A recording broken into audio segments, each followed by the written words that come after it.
Good morning, folks. We're starting with a terrific article on the effect of carbon dioxide on our natural world. It appears our plants are going to get stronger, build more structure, use less water, and increase rates of photosynthesis and therefore oxygen for us to breathe by astounding amounts. I'm still no fan of pollution, but I'll admit this halted me in my tracks for a moment's contemplation.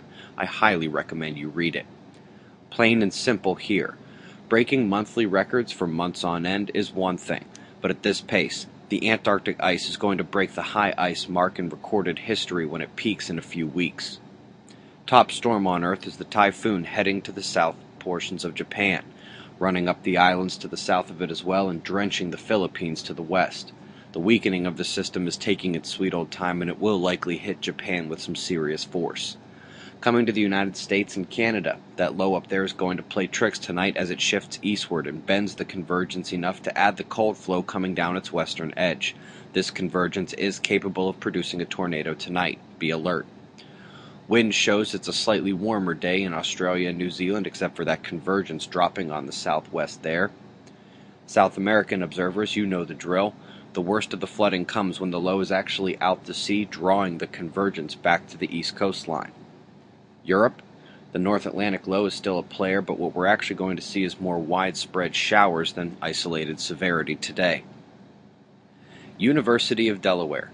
You guys have censoring cosmic ray data down to a science. It was amusing when we figured you just didn't get that a solar grand minimum was coming, but you proved otherwise months ago.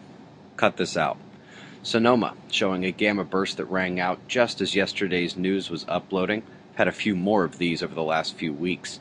Speaking of minimum-like behavior, the speed of the solar wind dropped below 250 kilometers per second.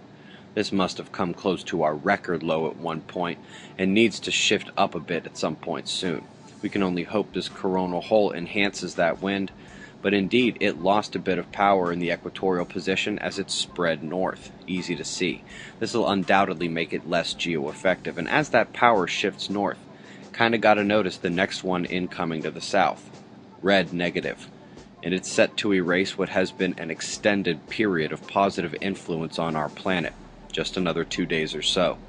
The solar flaring is still low, but at least she's trying to come back. We indeed have some fairly solid sunspot candidates for flaring, and indeed it's the southern groups as they have the size.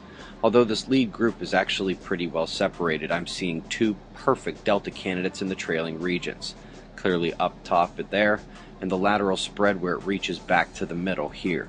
This resulted in the tiny ticks upward in the flare activity.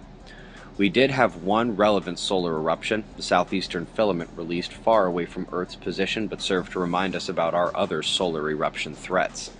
Dr. Uyen returned to fly on the wall yesterday. His portion has been made public as always, and I think this is probably his best one yet. Members, please don't miss the second part either, as we do a good roundup and discuss what I can only call the super flood. Eyes open, no fear. It's 6:25 a.m. Eastern Time, and that's the news. Be safe, everyone.